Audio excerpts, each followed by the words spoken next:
Hey, Soulful family, it's your host, Omai, and my Soulful secret is that business is not always cute. I've had business relationships go bad, I've had bad business deals, and even as a customer, I've had people treat me poorly when it was their business. But on this episode, I brought along a friend. I know her as Chante. You might know her as 2 Times. On this episode, we're going to talk about business relationships with friends. We're going to talk about dating in business and how that could go left. And of course, we're going to share some more of our soulful secrets.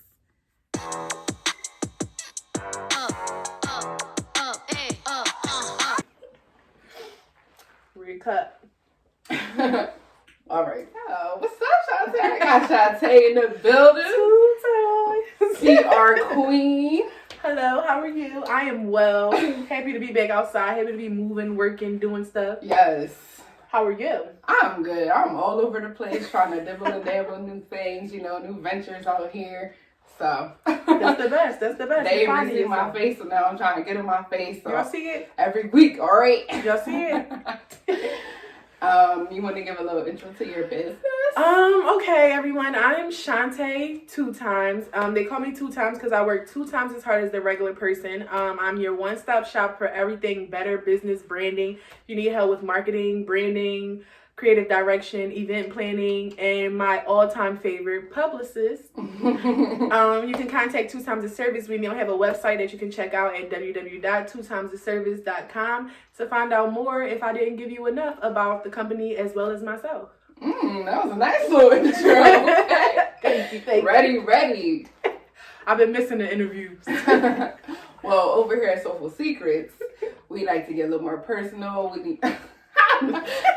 Listen, you never know where it's going to go. But we got to get real personal. Of course, we're going to acknowledge your business side, but I need to know.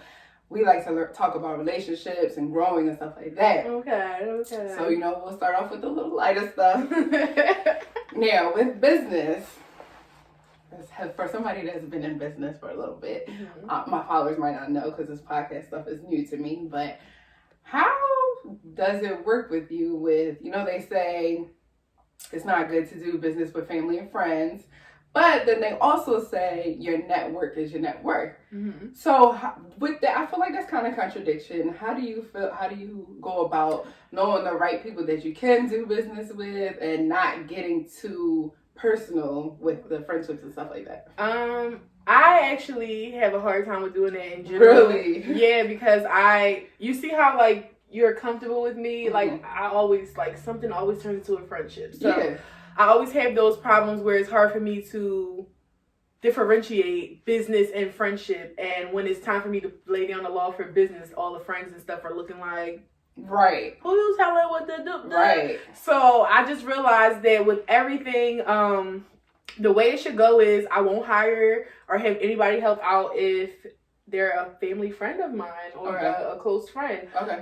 If it's somebody that I know will do their work and do the due diligence like how I need it and not take, how can I say, advantage of being my friend or family member, then yeah, they can come. Okay. But like I said, I know everybody, so I'll literally weigh out my options. For instance, if I had you come out to do interviews and stuff, I know you're going to show up on time. I know you're going to come do interviews. I know you're going to do that, and you're a friend. As to opposed to a friend who just bought a camera and saying they want to do this, and they're not here on time, and they're not shooting, and they're not getting. So you kind of go with proof of concept. Yes. Like somebody you've seen no talk, walk. I need to see your steps. I don't care about what you're saying out your mouth. Right. Okay. Yeah. Understanding. So what about the people that you've met through business, but you kind of formed a relationship? Is there a fine gray area with that? Or? Sometimes it's little gray areas with that, but just being a business professional, you have to be keen to coming up with solutions to every problem that you interface with. So when it comes with stuff like that, I literally like to connect everybody that I meet with one another so they can piggyback off of each other. And then literally I just like to stand over top and make sure everything is happening perfectly. Literally, I'm the person you call to try to put stuff together to make it run smoothly. But as far as lacking in those personal vendettas where there's arguments or gray areas, there'll never be those with me because that's not what I'm here for. You didn't pay me to deal with gray areas. If you wanted me to deal with gray areas, you either call Mari or Judge Judy or somebody of that sort. I'm here to do one job, and once that's done, I'm out. That's it. That's not in the bio. Okay. Okay, it's not in the bio. Arguments not in the bio. I don't get paid for that. All right. So I watched you kind of grow on Instagram, and I know you got close friends. It's been a long time. It's been a long time. You met me when I was probably like 19, 20. Really? Yeah, I'm 27. Really? Yeah. I didn't realize. Nobody knew I was that young. Nobody knew I was that young. God. I'm like, yeah, I've been at Milano since I was like 19. I didn't realize it's been that long. Yep. Wow. That's Hold cool. this shit down. Lord. We're not bringing up my age. I don't even want to talk about it. Woo.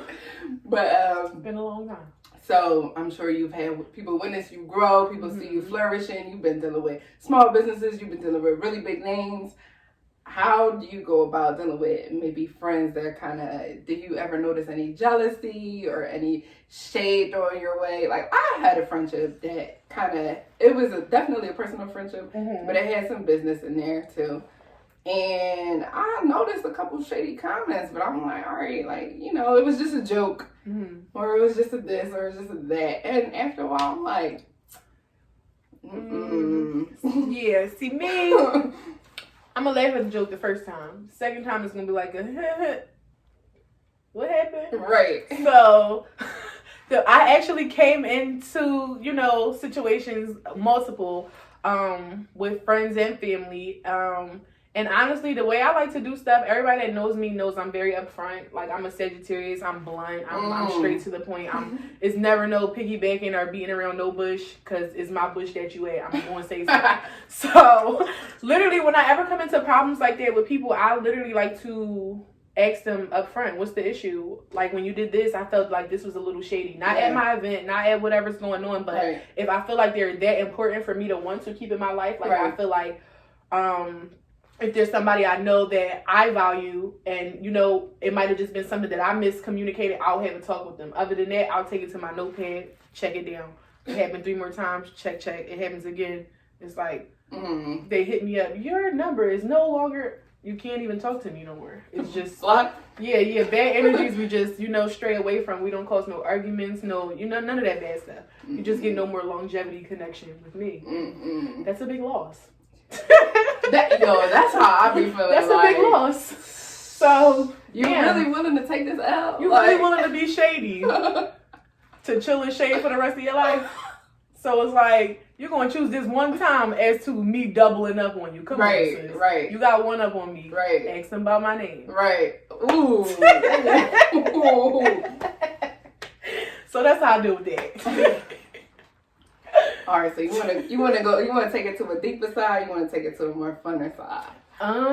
They both coming, so okay, let's do deep first. Give it to me fast. Okay. Give it to me fast. It's not too bad. It's not too bad. Yeah. I like the rough stuff first. But you know, we okay. So we've dabbled with different things. We've encountered different people. Have you ever had moments where you might be like scared to share an idea with someone because you think they're gonna take it and run with it? Have you ever been nervous with partnerships, business partnerships? Like, you don't know everybody, so how you know somebody not gonna steal your idea? How you know? I feel like I've gone through that before, and I ain't even make it nowhere. Like, y'all stealing the little stuff. That happens all the time, and I get calls all the time from people like, "Hey, someone stole this idea." Da da da. One thing about me is I'm not gonna. How can I say? There's a whole cake at the table. And people will probably only get a thin slice.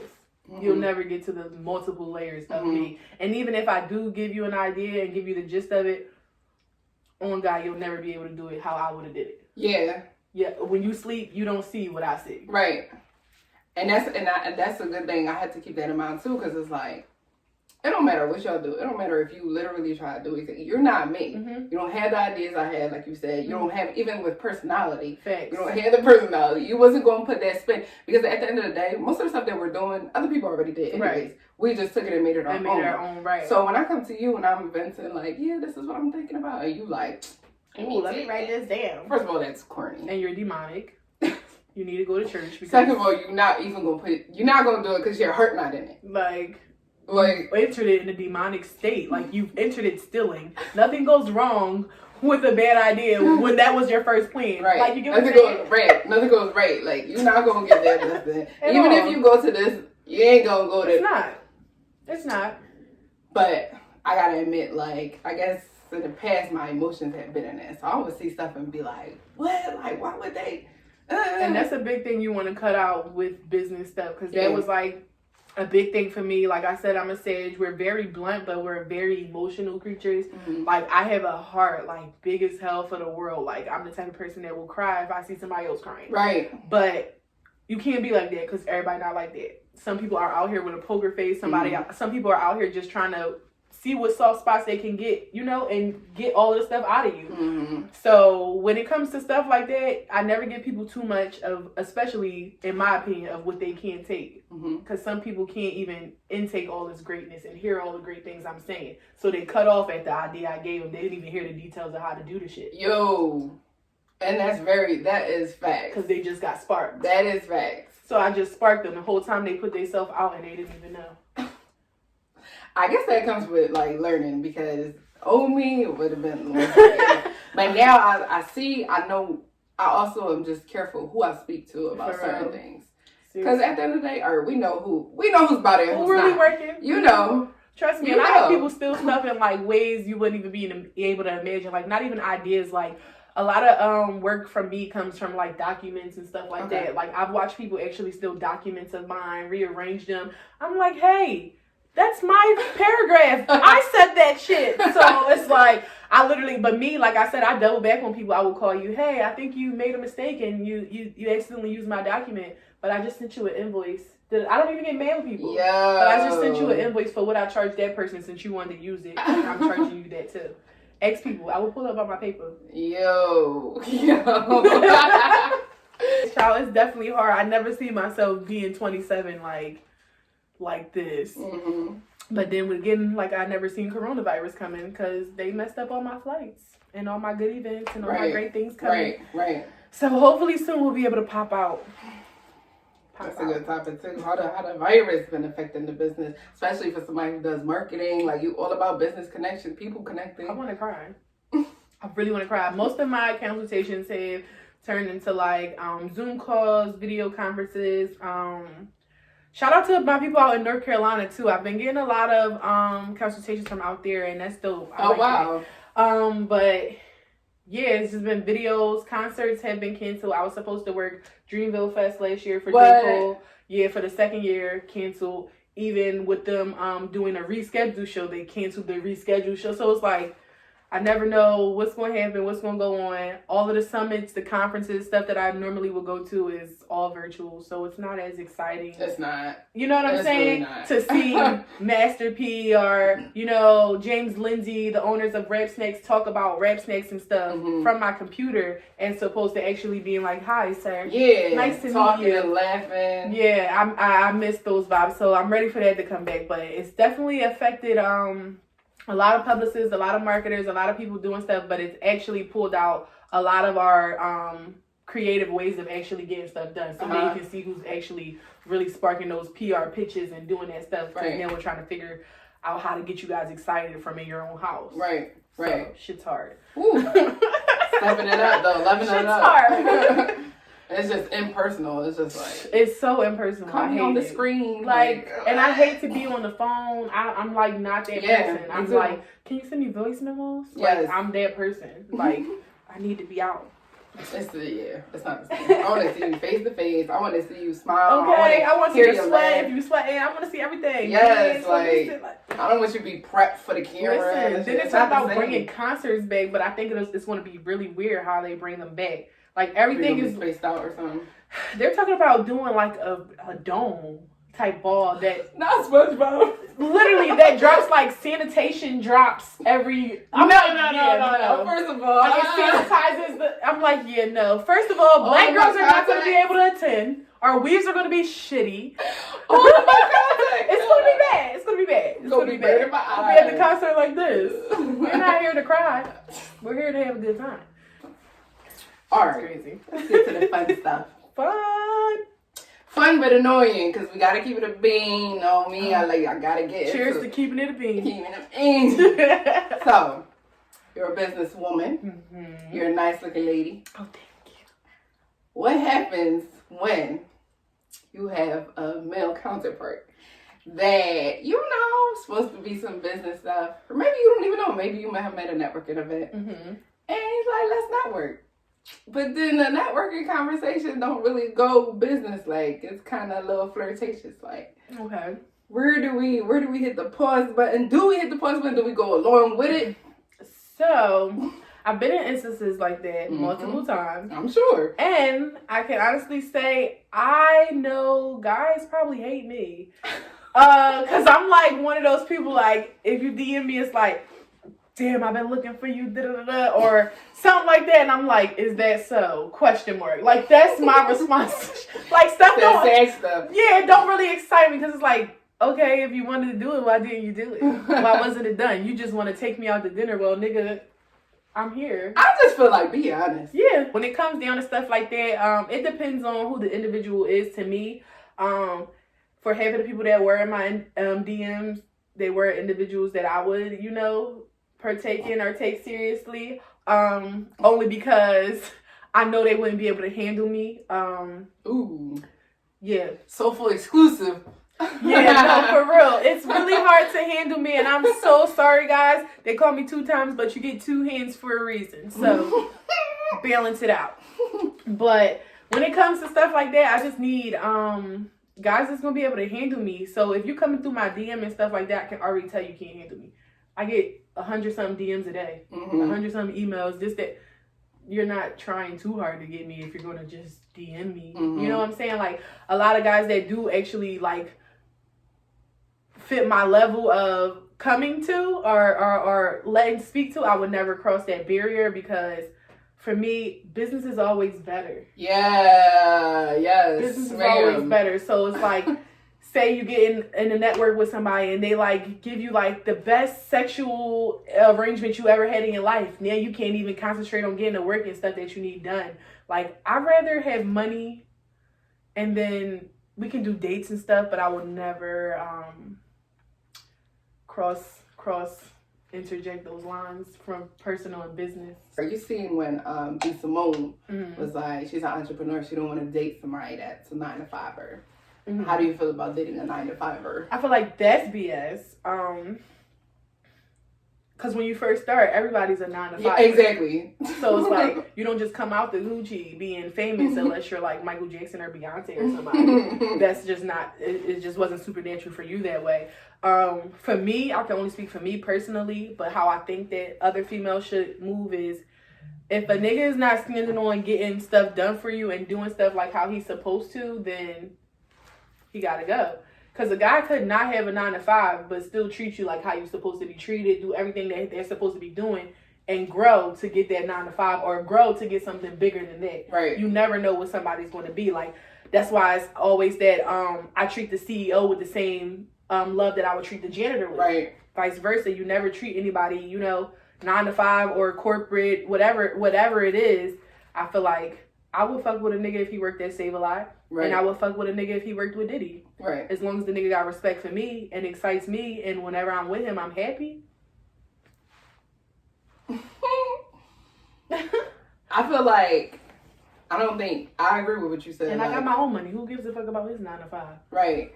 I feel like I don't, like what you said, it doesn't really matter, like, his job or whatever.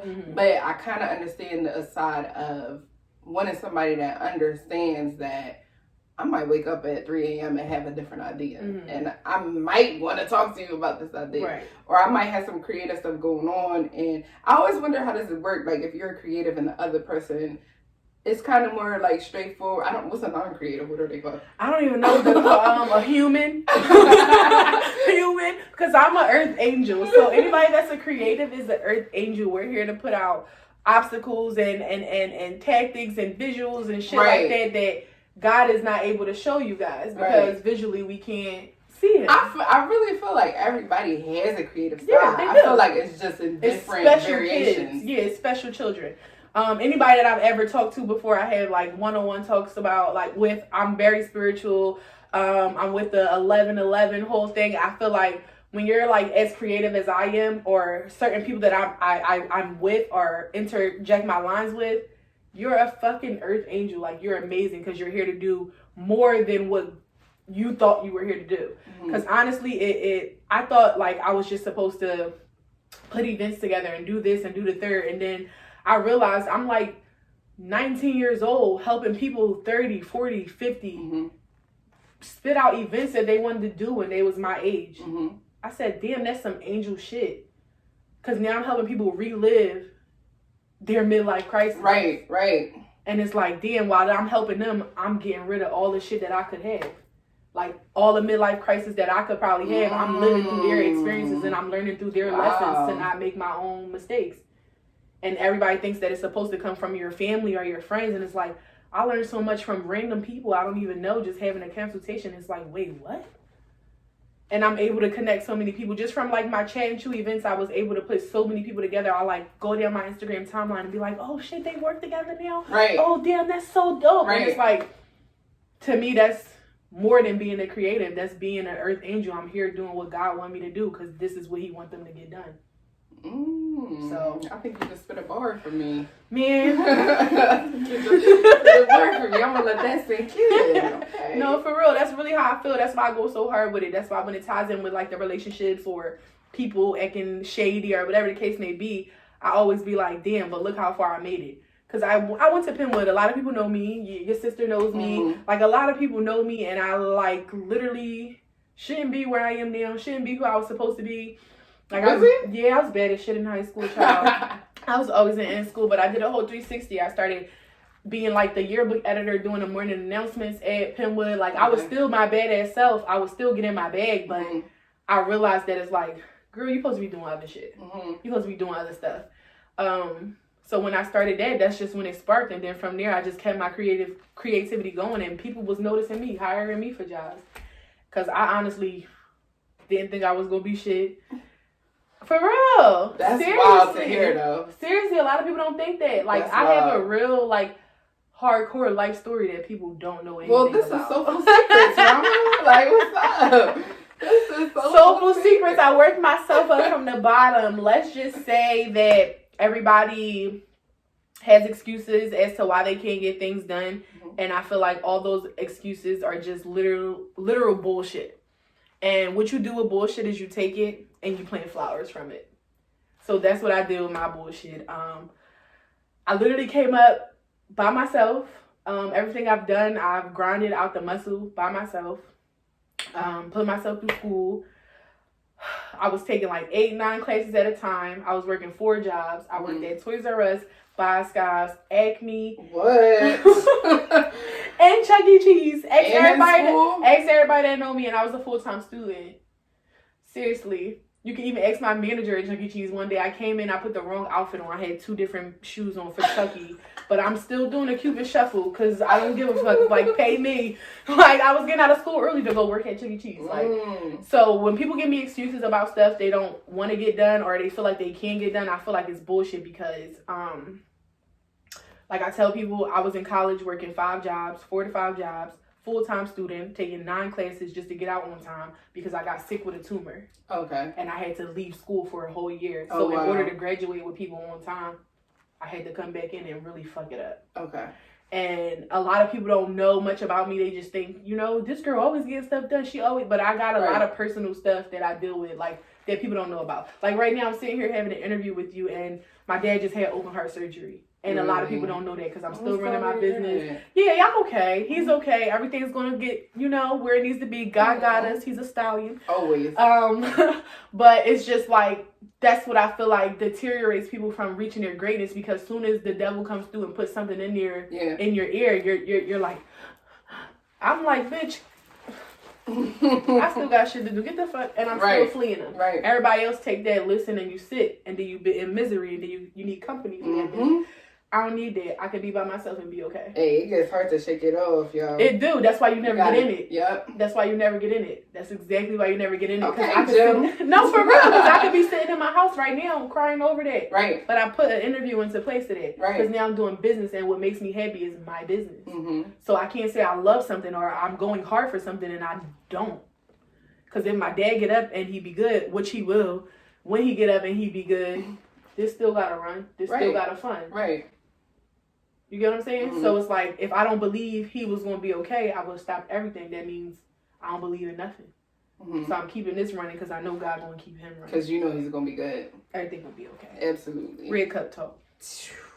And I love the God talk. I'm like, I mean, I've always been a believer in God, but I would say like last year, I was on my knees praying. Like I ain't been on my knees in a minute praying. Like I was on my knees praying, crying. Slowly but surely, everything falls into place.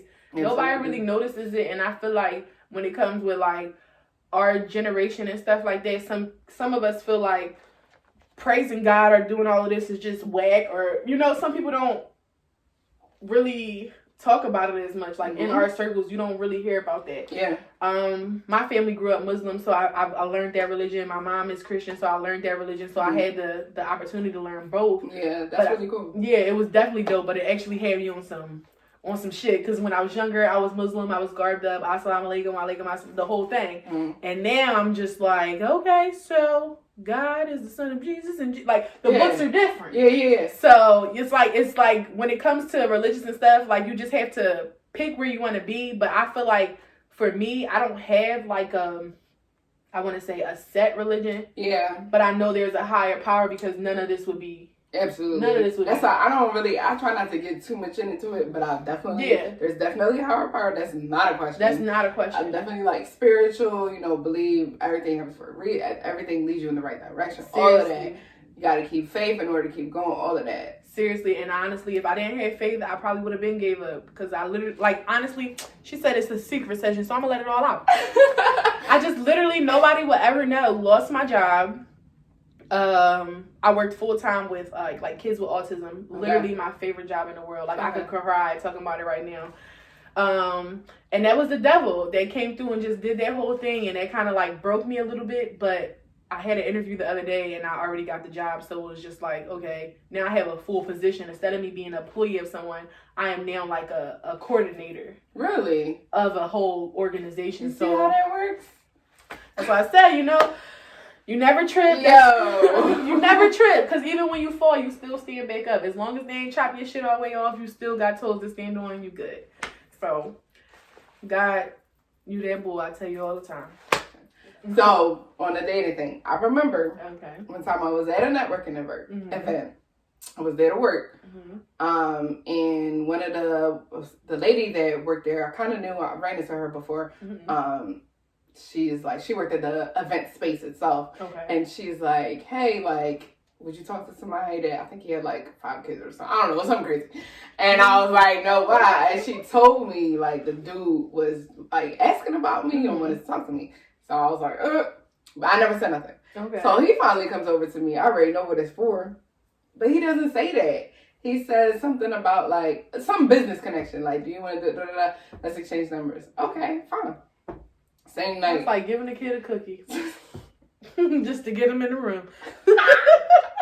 That's really how they do it. It's scary. Same night. Mind you, I'm already up on game. First of all, second of all, I'm sorry, but anybody who knows me know I don't even really play with niggas like that. Sorry. I'm sorry, I'm that girl. No, like, real. I'll go right along with this shit and don't be with the shit. But yeah, same night texting me. But he was texting me like on some personal stuff. I'm like, that's corny. I can't remember exactly what it said because it was years ago. But it was just on some personal stuff. It had nothing to do with business. Like, he was really just trying to talk to me. I'm like, yeah, that's not what I gave you my number for. And, at the time, I didn't really care. I knew it was coming.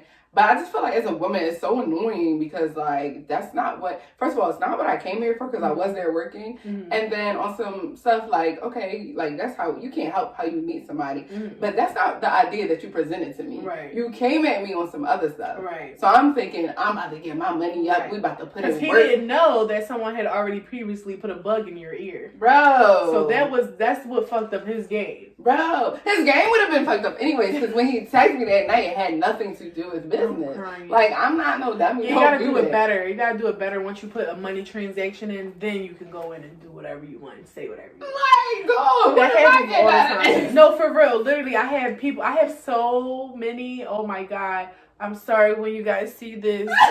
Don't incriminate yourself, because I'm not going to put any names or acts out there. But I had guys literally DM me with the intentions of having a consultation. Like, some of them always start with, oh, I want to set up a consultation, I want to da-da-da-da. And I'm like, okay, cool, da-da-da-da. Consultation, a.k.a. date. Yeah, then it's like, when can I take you to dinner? My consultations are $150. Here's the link to my website. Da-da-da. I'll take myself out to dinner once your transaction go through. I'll eat by myself. Like, boy, I don't need that, because then you're going to take me out for a 2 for $20. And we're going to sit there and we're going to talk. And I'm probably going to get myself there. If you don't pick me up 9 times out of 10, then I'm going to have to get myself back. So I'm putting out more money than I'm getting from this date. I'm getting nothing that I would have got with you sitting down one-on-one on a consultation. It's not equivalent. And to be honest, for real, if you come at me with that mentality, we probably not even in the same space. Not at all. We probably not. And if you really want to fuck with me, book 4 consultations at the price of $150, and let me see what you really about. Real shit. Buy 2 of what I'm just yeah, 2 times the service. Buy them. Let me see. And don't even need to meet. Just buy the shit. Let me see. Real shit. Buy some tickets to my event. Say I'm just looking out. For real. That's the type of stuff that catches somebody's attention. Exactly, because niggas have lost the idea of chivalry. Girl. Literally, you want to get with a girl? Come on, go log on her website, buy 5 of her lashes. You don't got no sisters, but they sitting on your dresser. Like, show love in that type of way. Niggas just think like a DM and a couple likes on a few pics. Like, nigga, that's for hood rat bitches. You came into a different bracket. We like niggas to work over here. Let me show me what you're doing. So, and then my question is, so we need to bring a guy on this, because my question is, there's different brackets of females, so there's different brackets of guys, and they don't know how to approach the bracket, which is not theirs. It's just not. It's just not there. They're coming with coupons to a place that only take cash. We don't even do discounts, baby. Everything is full. And nothing less than 100. Okay. Like, and that's the problem. You got the wrong niggas in the wrong neighborhood. You got the ghetto niggas in the suburbs, and it's just all fucked up. My thing is, why would you risk it? Because even in a sense where it was guys doing business, but then they'll still push it to see how far they could take it. Why are you risking it?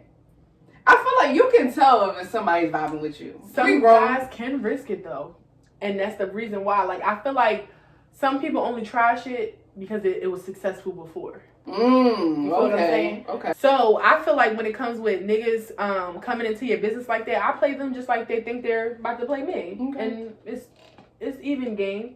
You run the game, I'm gonna run the back. Yeah, it's even game. So somebody has to win. I can't just let you and opt out my turn. I'm gonna roll my dice. So you said you want to have a consultation, okay? But you said you want to do it over dinner, okay? That's not a problem. But you still have to book through my website, and we can meet at. So now you're gonna pay for dinner and the consultation. So now the big talk that you was talking, I gotta make sure you stepping on it like a stepper. Let me see. Yeah, because niggas do a lot of this, but when it's time to walk, they still baby crawling. Be like, oh, damn, your mom's still helping you.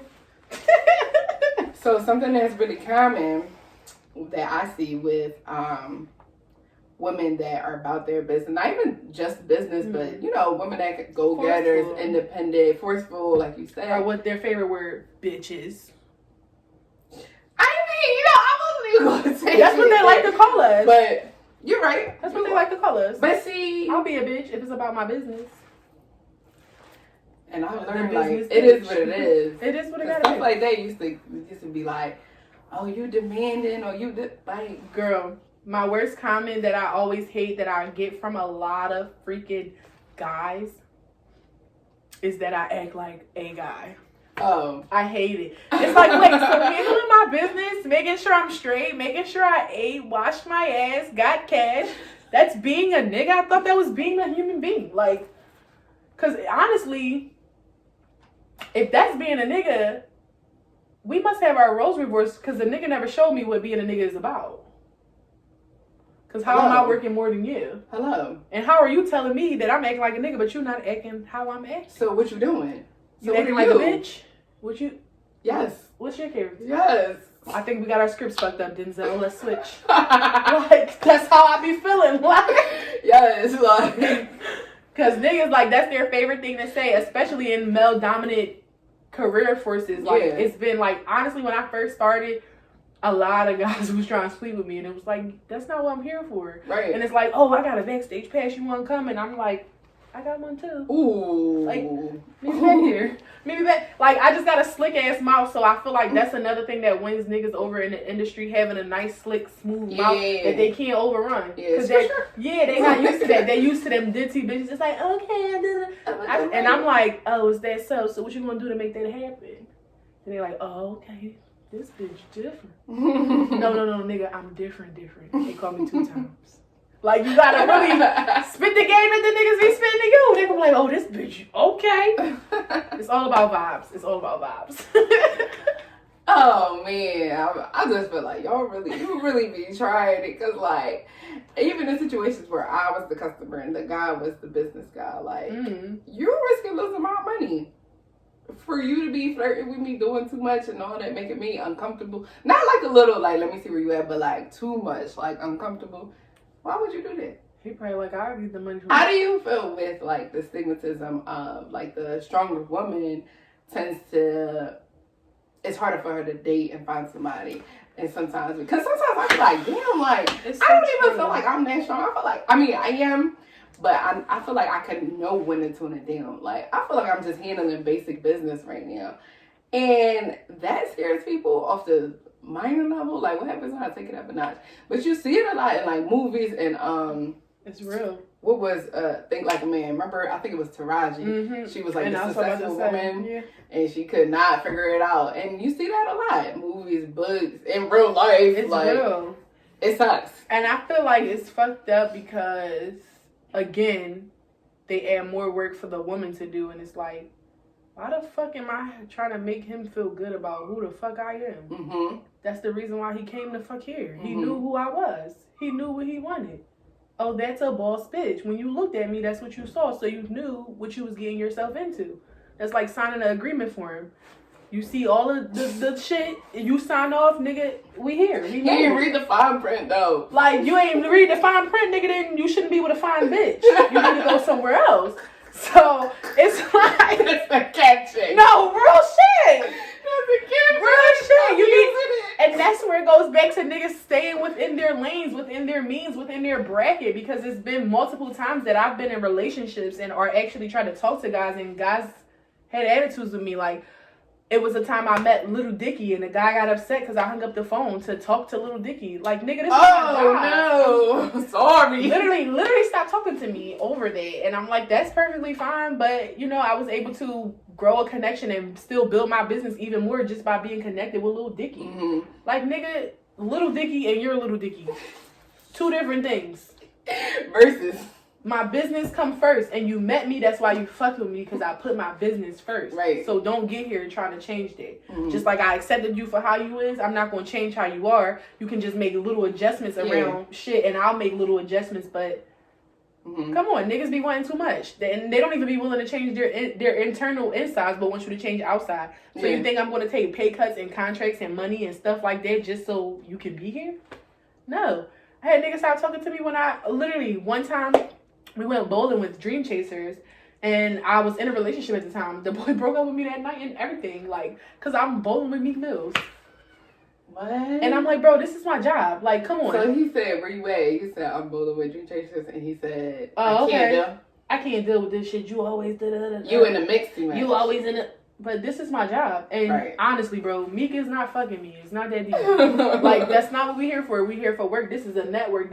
And in my head, the nigga that I fuck with should know me enough to know I'm never on that type of time. That's the thing. You gotta have that trust. So then I'll let you go once that happens. Because then it's like, you don't know that I'm not on that type time. And then you don't even give me that, like, motivation, like, enhancement that I need. Like, damn, babe, what? You fucking bowling with Dream? Call me fucking back, bitch. Do that shit, bitch. Make sure you bought your camera. Tell them about your fucking PR packages, too. You want me to send them to your phone? Like, that type of energy. Right. I have yet to meet a nigga that's like, yeah, bitch, let me do it. It's always like, oh, alright, okay. Or if I say a nigga cute, it's like, because you can really meet him.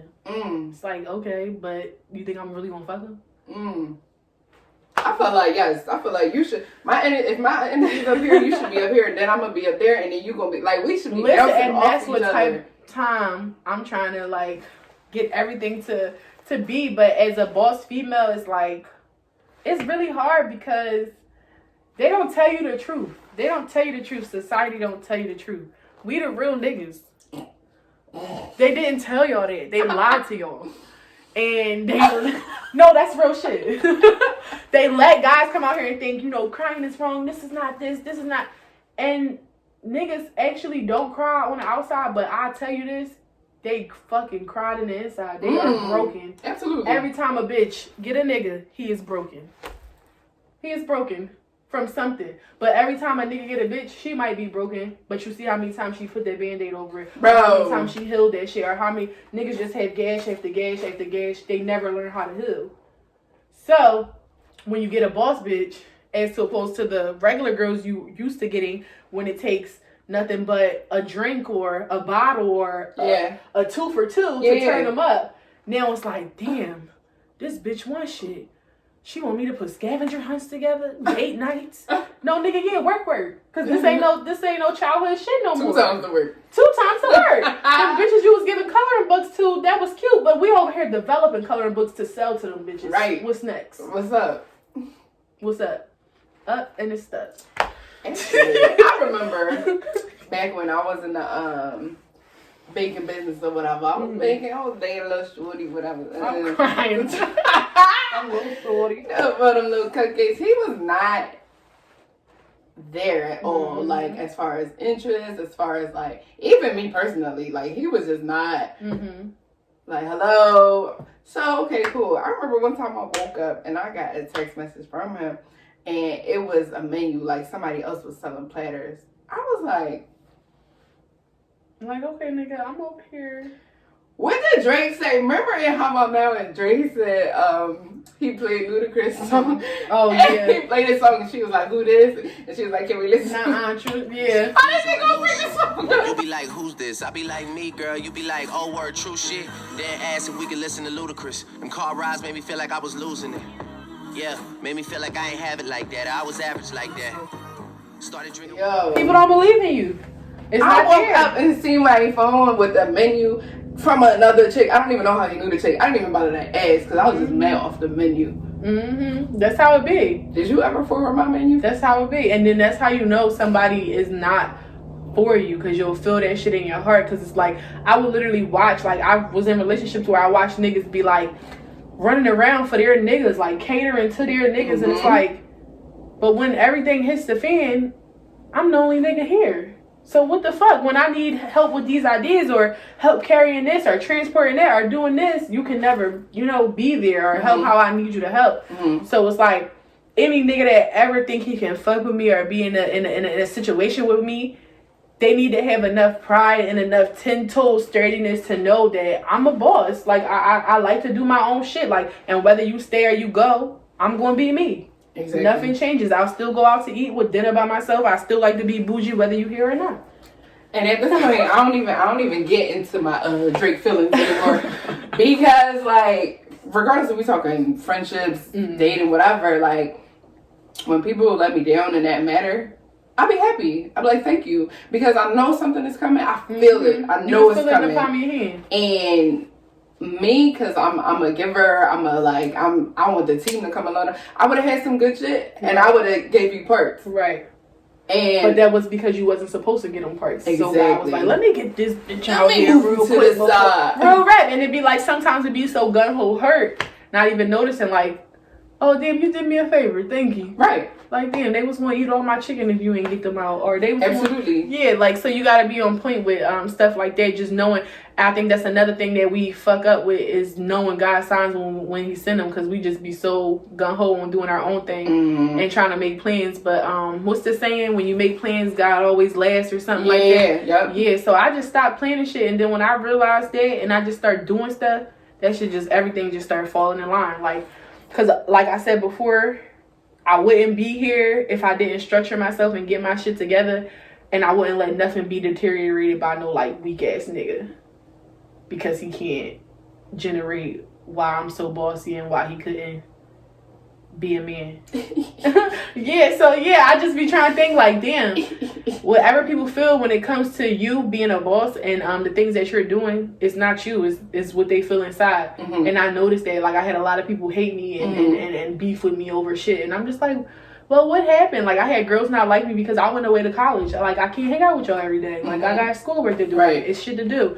So it's like, same thing with these niggas. If they don't fit your agenda and your bracket of the shit you gotta do every day, then they don't fit. I definitely get both perspectives, though. So I remember when I first started, like, meeting my entrepreneurial side, and you know, I couldn't be on the phone as much, or it wasn't even always like, sometimes you really are just busy, but sometimes I just don't want the conversation that you had. Right. Like, I'm really trying to zone in right now, and it's already hard making yourself grow, making yourself learn these things, making yourself, you know, get on the right path, and you got people talking about other stuff that I'm trying to let that go. Right. The celebrity tea is cool, but that's for Saturdays, okay? Like the gossip is cool, too much but bad energies around the energies I'm trying to center. yes, I'm sitting here trying to focus and my phone blowing up. Like, I gotta cut that off. You gotta wait until later.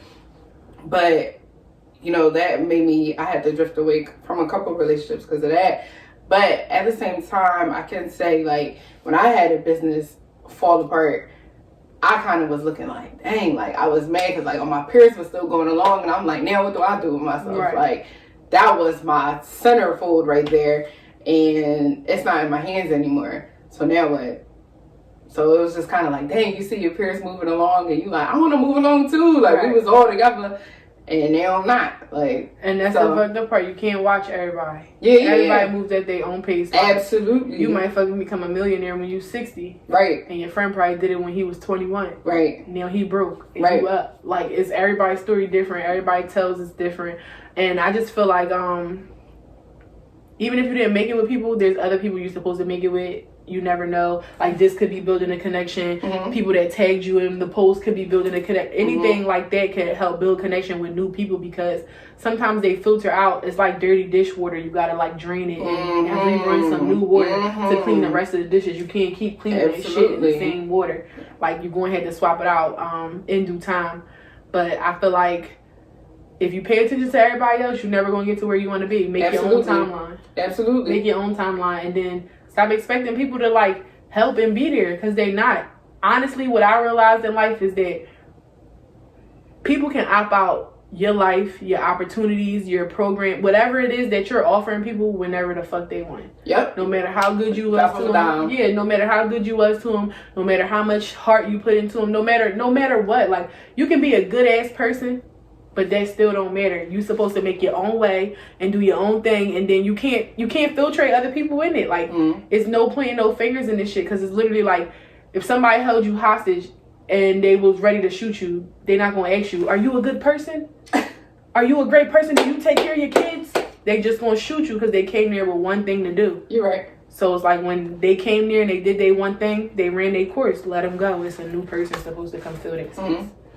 And I can attest that everything you just said, because that's legit what I had to get into. Like, I had to zone in to myself. I had to realize, like, business level, personal level, all of that. I was not paying attention to myself as much as I should have been. I wasn't focused on myself as much. Because you was focused on everybody else. Yes, as much as I should have been. And on the past, period. Just like stuff that used to be, stuff that I used to have, your stuff like. Right. So that'll be a big thing too, especially when you was up before. Yeah. Because I have a lot of times like that where I be tapping in. I've gotten better because a lot of people know me. I'm real, raw, relatable. I'm gonna tell the truth about everything. I always think about, like, what if I was still at Milano, or what if I was still here, and this, that, and the third. But like, I look at stuff like, God made everything happen for a reason, because maybe if he never did that, I would have never had that breakthrough I needed with myself to, like, to understand who I am as a person, because back then I was just moving so much as I am doing now, but now I move so much at the leeway of my own fucking voice and my own fucking time. And it's like, you know, today's Sunday, I'm actually having tea and laying down today. I'm not doing that. Like, I came to those things, to that place where I can find my own happiness of what makes me happy, what I'm supposed to do, and saying no to niggas when I don't want to do shit. No. Figure it out. Because that was always my issue. I was a yes person. Like, I was always doing stuff for people whenever, even when I couldn't do it. And then people didn't know I had a tumor. People didn't know I was, like, you know, sick and shit. And I didn't tell people because I'm not a pity person. Like, I'm a pride person. Right. So that's always bad too, I heard. But fuck it. But pride has got me through a lot of shit, honestly. Because it's like so many situations I've been like embarrassed to partake in. Like a lot of people don't know, like I was homeless at certain times. Like I went through so much shit, like abused as a child, stuff like that. But I still was able to come through and come out because I wasn't paying attention to everybody else's story. And at the same time, when I wasn't paying attention to everybody else's story, what really fucked me up, what really made me notice that, like, bitch, you all you gotta get up and go. Cause it's like so many people was around me and none of them could see my fucking story, and it was all over me. Bro. It was all over me, and I'm just like, how the fuck aren't these people seeing it? But you could not have food in your refrigerator or not have money, and I can feel that vibe. Right. And it's like I could be around people, bruises on me, like fucked up, and they would never know. It's just Chante's so funny, she's still doing this, she's still doing that, and it's just like I just kept being that funny, happy-go-lucky person, and that's why I am the way I am with people. Because I'm like, you never know what the fuck going on behind their closed doors. Absolutely. So, I guess that comes with, would you say you're an empath? I'm a big ass empath, and that's why I'm trying to get better, because this pandemic fucked me up. A lot of people be like, Chante, where you been? What's going on? What's da-da-da-da? And I'm just hearing about like all of these like brothers getting killed, these little kids getting killed. I actually had a moment where I had to sit on my floor, like in my apartment, and like I just bawled out, cried. Like I thank God for everything he gave me, everything he's been doing for me. And I just felt like, damn, like, because I'm the type of, like, even talking about it right now, I want to cry. Like, I'm the type of person that want to save, like, everything. But I'm, like, I'm fucked up because I'm, like, I know I can't do shit. Yeah. By myself. Yeah. So it's like the people that I want to partake or be a part of something or do something, they don't have the mindset like I have. They're a part of the destroying party. So it's so hard though. It's real hard. And it's hard when it comes to people that you're close to. And half of our peers, whether we want to admit it or not, are part of the destroying party. And I've been trying to like bring everybody, and shout out to half of the motherfuckers from Penwood too. That's been a good look. Half of my consultations has been friends from like high school that I've grown up with. Like after 2012 generation, I feel like that shit is downhill. Like it's over. And I'm just, I don't know. Honestly, I just want everybody to be earth angels, be true to themselves. You don't have to be empathetic, but you don't gotta be an asshole. But that's the thing, like, even if you don't understand where I'm coming from, just shut the fuck up. You don't gotta be. Just shut the fuck up. Yo. Just shut the fuck up. Like, it's been multiple times where I was, like, running into arguments with people, and I'm just like, okay, all right. Like, even when I just lost my job, like, they wanted to argue with me, even though I knew it was unfair of, like, how everything was being handled and how everything was going. It literally was like, okay, that's fine. You can fire me. That's fine. Right. Because I'm like, I'm not about to keep putting no more energy into arguing with you. You know that make people more mad. Yeah, exactly. And then when I'm that calm, it's like, I know I really piss people off because they're used to me being like, what, bitch? Da-da-da. And I'm just like, oh, okay, that's fine. That's because they know I got something on my sleeve. I've been having to do that, though, to keep me, like, not on 100. But I had to stop. And that's how it be. Because when I get in my feelings, I'm not me. Yeah, like me 89, 95% of the time, I'm an Aquarius. Okay, yeah. Okay. I be y'all chilling. In water. I be chilling. No, we hold the water. We hold y'all need we got the water. But 95% of the time, I be chilling. I'm quiet, all that. But dang, when I be getting in my feelings, it's like. No, like, and then you actually be mad at yourself at the end of the day because you be like, I didn't have to do all that. So I learned to stop. I learned to. I'm working on it. I'll be taking a step back. Me. So I was like, okay, and she was like, oh well, we could, okay, but I wasn't giving in. I was like, that's so fine. What are you gonna do? Because I'm not giving in. Mm-hmm. I'm not gonna get mad, but I'm not giving in either. So handle your business. Right. What's up? That's how you gotta be stern and 10 toes down. Yes. And I learned that because coming up, like.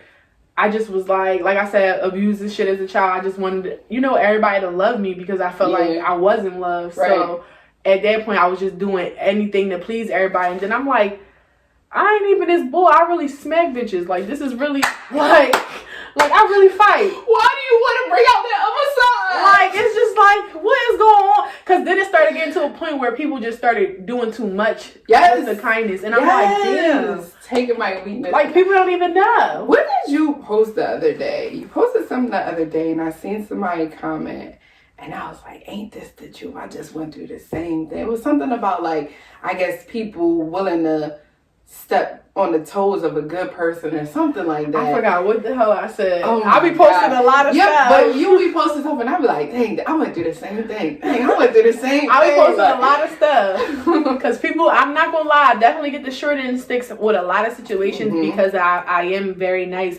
But I don't dwell on that shit. Like, I don't feel bad about it because honestly, like, God really, like, help me reap the benefits of the bullshit that niggas gave at the end of the day. So it's like, okay, like I went from not having nowhere to live to having like to choose which room I want to sit in. So it's like, it's shit like that it's like, okay, it might not be happening now, but it's going to get there. Like even right now, it's like I have a lot of shit that I'm working on. It's like people I'm working on with behind the scenes, a lot of events and shit I'm doing. But my personal life is going to fuck bananas. But you would never be able to tell because I'm going to get all these fucking events done and then cry and do whatever I got to do in the midst of my own stuff. That's what the 2 times of service is. I can be there for you and be there for me too. And in your business. But Beyonce say she got 72 hours to cry. Listen, that's not even me. Shit, I cry in the bathroom real quick, like, while I'm writing the schedule. Like, come on, bitch. I'm trying to type with tears in my eyes. They're like, oh, you misspelled this. No, bitch, I was crying at 129. The tear dropped on the keyboard. Yeah, I didn't press that button. Just overlooked that. But, you know, shit still get done.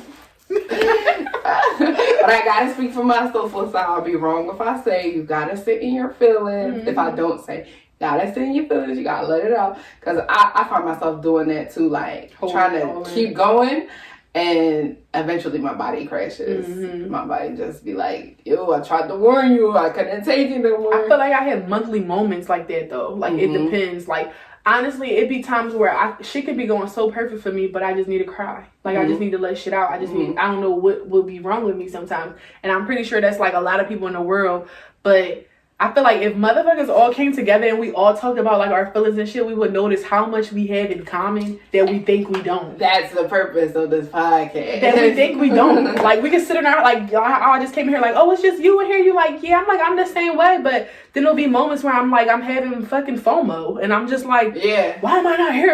And I'm like, I'm not the only person in the world. It's probably 12 other people doing the same shit I'm doing right now. Yeah. Like imagine if we all could connect like that. That shit would be dope. You trying to plant ideas right Listen, that shit would be dope. That shit would be dope. Because they always say it's people out here in the world that look like us. And I always like think that there's people out here that actually are doing the same things that we're doing. Like there might be somebody in England that mimics our whole fucking everything of how we do. But it being right in your backyard too, and that's what kind of started me with the podcast. I actually started with the blog first.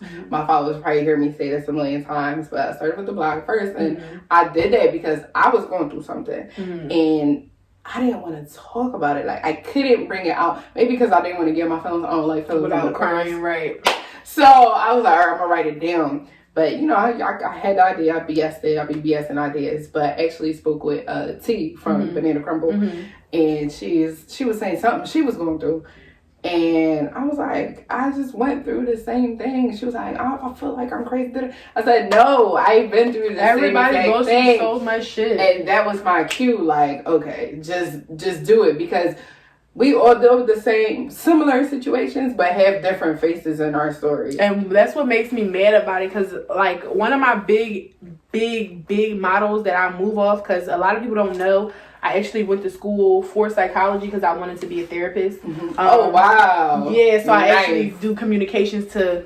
Oh, we got to talk. We got to talk after this. Therapeutic for masses. But I feel like my big motto is conversation cures. A lot of things could have been handled. A lot of things could have been taken care of with a lot of different situations in the world if somebody just had somebody to talk to. Yeah. Like, I had friends that were actually, like, gay, suicidal, like, going through shit that just by talking to me helped them realize, like, bitch, oh, I'm me. I'm right. Like, that's all you need is that one person to show you how they're doing it for you to do it, too. Because sometimes that's what it is. People don't truly love who they are.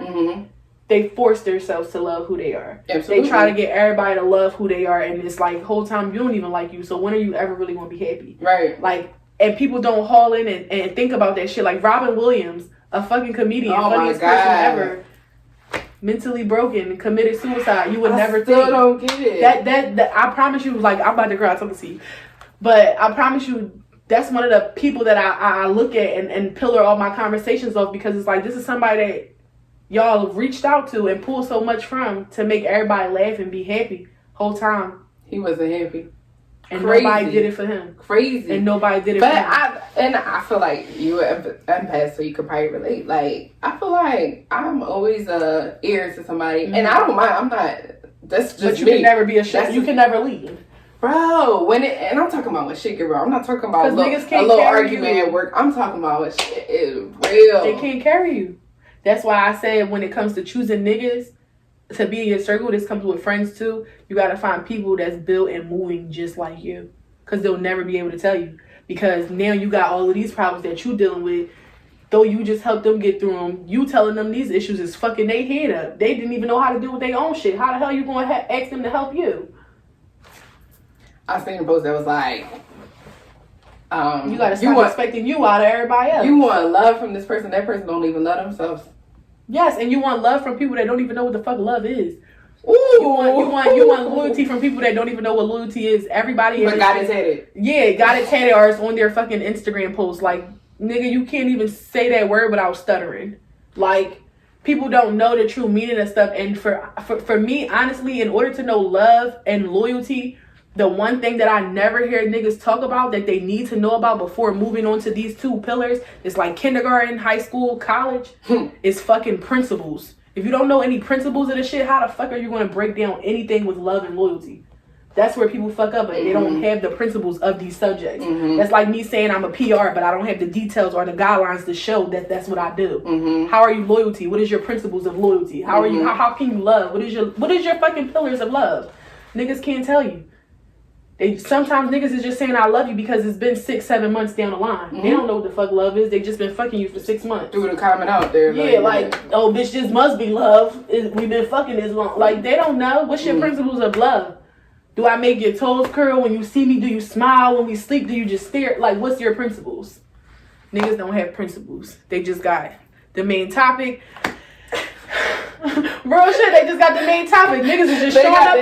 Yeah, niggas is just showing up to work, don't even know what job they apply for. And it's not even like no shade to nobody. It's just on some, go work on that real quick. Right. Before you bring that over here. Right.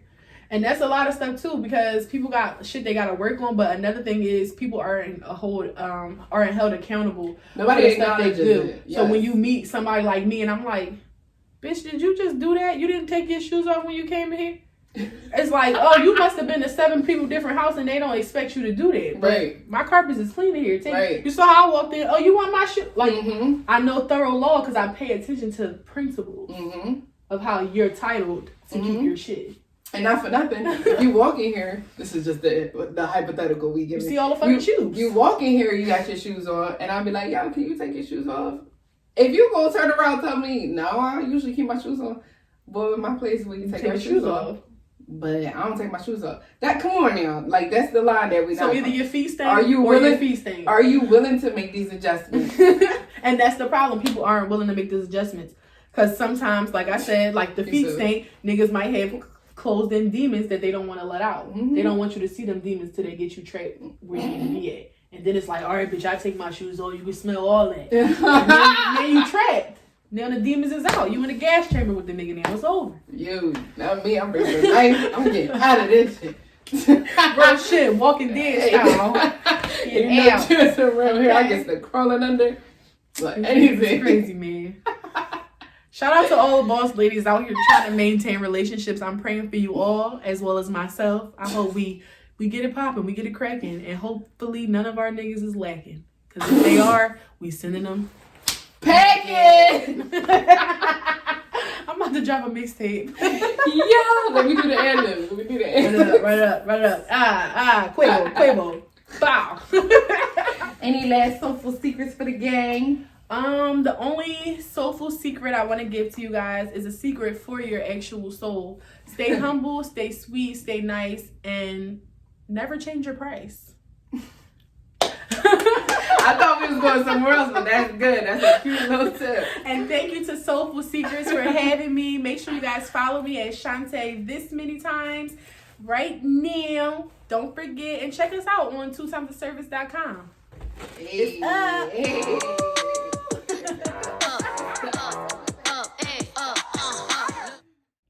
Well, Soulful family, until next time.